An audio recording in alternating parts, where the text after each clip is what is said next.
Have you noticed something today? Have you noticed something today? Oh, yes, I've noticed it. Where are all the headlines about the Fukushima nuclear plant?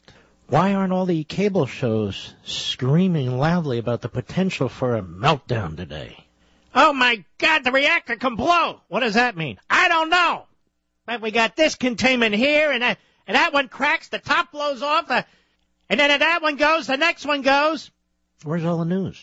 Well, let's see. This is from the Kyoto News, English version, of course. My Japanese is a little rusty. A U.S. Nuclear Regulatory Commission official said Monday that the situation at the crippled nuclear power plant in Fukushima Prefecture in northeastern Japan appears to be stabilizing. Bill Bouchard, executive director for operations at the commission, said at a meeting held in the suburbs of Washington that the situation there is stabilizing, adding that the number 1, number 2, number 3 reactors of the Tokyo Electric Power Company's Fukushima Takapaka. I can't pronounce all the rest of it. I just can't. So I've learned as a quasi-professional broadcaster, just say it fast. Quote, appear to be functioning, unquote. Well, they appear to be functioning. Well, either they are functioning or they're not. So they're functioning. The official also noted that off-site power is close to being connected to the equipment at the plant, describing it as perhaps the first optimistic sign since the start of the nuclear crisis in Japan. I don't think anything is going to blow up, do you? Not in a way that was suggested. This is melting. This is on fire. That's going to blow up, and then we're going to have a breach of this and a breach of that. Excuse me? These damn reporters are never held to account, are they? But don't worry, their ratings last week, through the roof. Through the roof, like a nuclear meltdown. So I just want to remind you of these things as time goes on, because people forget how irresponsible the news media are, how biased, and this is why you distrust it, or I should say them. By the way, just to clean up things, Obama, December 20, 2007, the Boston Globe, he said, and I quote in response to a reporter, Charlie Savage, the president does not have power under the Constitution to unilaterally authorize a military attack in a situation that does not involve stopping an actual imminent threat to the nation. But nobody will care. He can say whatever the hell he wants. That was then. This is now, Mark. Mark, he's president. Back then, you know. But now he's get off his back, Mark. You're too critical. Give him a chance. Chance to do what? He's already done enough. So back then he said he doesn't have the power to do what he's doing today, that it would be unconstitutional. So Ralph Nader's calling for his impeachment. I guess Ralph Nader could cite Barack Obama for Barack Obama's impeachment. Don't get carried away, friends. He's not going to be impeached.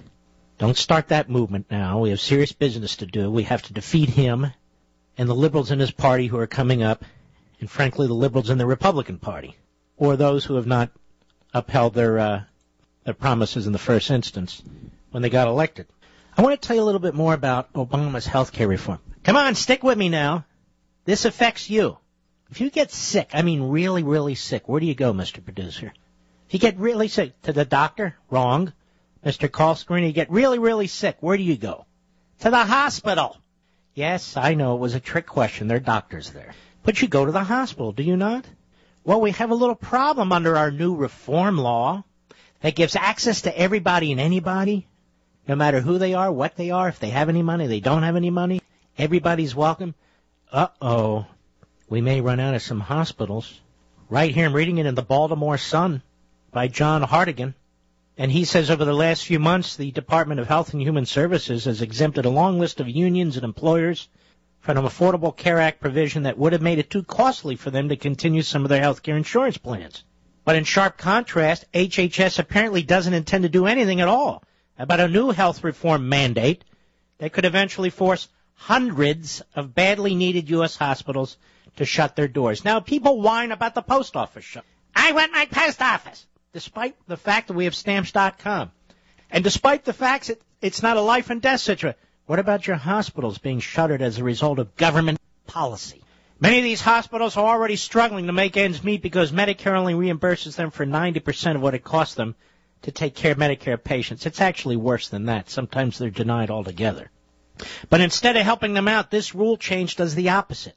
In a misguided effort to pressure them to become more efficient, it arbitrarily assumes that they can achieve the same productivity savings as the economy at large and decrees that these hypothetical cost savings must be deducted from any Medicare reimbursements they receive after September. The trouble with this is that it lumps hospitals in with manufacturers like IBM and General Electric and takes it for granted that they can ultimately save almost $30 billion per year by replacing their workers with equipment or by squeezing their operations in the tighter quarters. Nothing could be further from the truth. Better follow me with this. This is going to affect your lives. First of all, hospitals are far too labor-intensive to be able to slash payrolls as easily as manufacturers. They can automate functions like lab work and record-keeping, but there's no way they can substitute equipment for nurses and orderlies and housekeepers, nurses' aides, kitchen workers, or maintenance men. Also, hospitals can't downsize as readily as manufacturers. Hospitals that close floors have to uproot the patients on those floors and crowd them in with patients on other floors.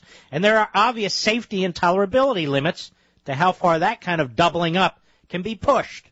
We're making it more efficient. You over there, get out of here. Oh, look at that. We've cut things. Given these constraints, very few of the 4,686 U.S. hospitals, we have less than 5,000 hospitals, providing patients with Medicare Part A, that is, providing patients with Medicare Part A services, are going to be able to boost their productivity enough to make up for their new reimbursement reductions. So the government is going to screw them. You must take Medicare patients, and you must take 15% less than you have a right to. Wow, look at that. Look how Obama has hasn't cut anything. The government gets bigger and bigger, its responsibilities bigger and bigger, grabs more and more power, invades your life more and more, and people who are not responsible for running the government are the ones who are punished, as you will be as a patient. To quote Medicare's own chief actuary, Richard Foster, I hope Richard Foster doesn't get hit by a bus or anything. I'm rooting for that guy. He's one of the few honest officials that I ever hear from. Richard Foster, he said, while such payment update reductions will create a strong incentive for providers to maximize productivity, it is doubtful that many will be able to improve their own productivity to the degree achieved by the economy at large. Thus, providers for whom Medicare constitutes a substantive portion of their business could find it difficult to remain profitable. Simulations by the Office of the Actuary suggest, he said, roughly 15% of Part A providers would become unprofitable within the 10-year projection period. So, more and more people are going to go to doctors and hospitals as a result of Obamacare. There's going to be less doctors and less hospitals and less nurses. But don't worry, that's 10 years from now. Obama will be long gone from the presidency, and he can blame it on somebody else. He's really good at that. He'll be gone. He'll say, look, this isn't the way it was supposed to work. You know, I set this up. I had Nirvana right here. Nirvana. I created Nirvana. I can't help it till the next guy's an idiot. Well, he'll put it his way, but you understand my point. And the media will be shaking its head up and down collectively. Oh, yeah, he's right. He's right about that. He's historic. But anyway, I want you to think about this. Our population is going to be getting older and older, particularly, 10 years from now. More and more people are going to need services, and there's going to be less and less hospitals and doctors and nurses to serve people. What then? Oh, it doesn't matter. And, of course, the border's not secure, so illegals will keep pouring in, and, of course, according to the Supreme Court, they have to be taken care of. Oh, my gosh. You can see it, can't you? How come we can see the freight train coming right at our nose and the left doesn't give a damn? Anyway, John Hartigan at the Baltimore Sun, he goes on. This is a shocker.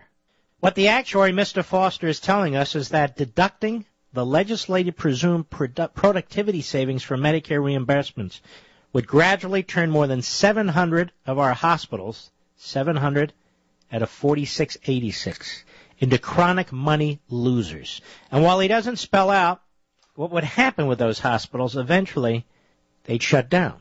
There's no doubt that the impact would be devastating. Patients in rural areas would have to travel long hours to get to the nearest hospital still open for business.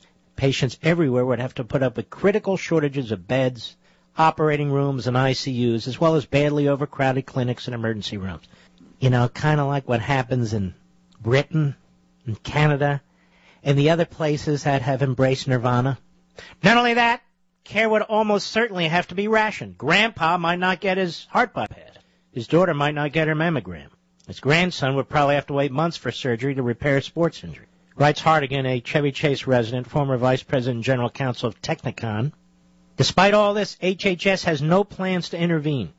Brushing off the actuaries' warnings, his superiors insist that the new Medicare reimbursement reductions won't cause any harm to hospitals or the communities they serve because hospitals can become more productive if they invest in system changes. Now that's just bureaucratic posturing.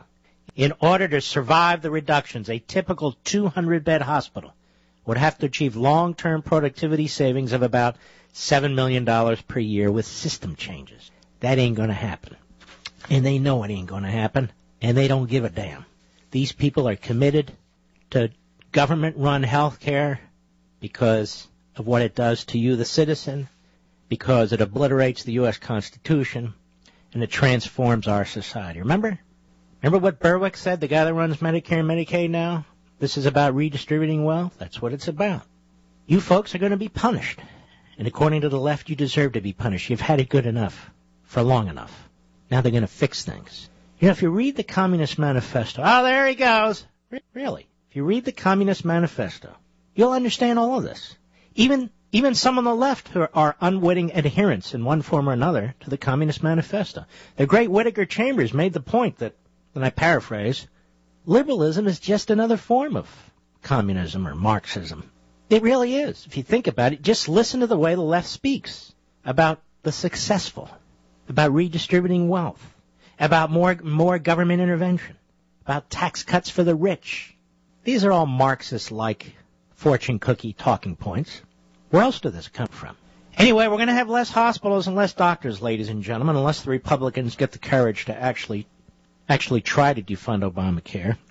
Obama, I read, is also going to spend the next several months trying to convince you what a great deal this is for you. You just remember these hospitals, very, very expensive medicines for rare diseases. All this stuff's going to be on the table. Dislocation with respect to hospital personnel and doctors and nurses. It's all coming down the pike.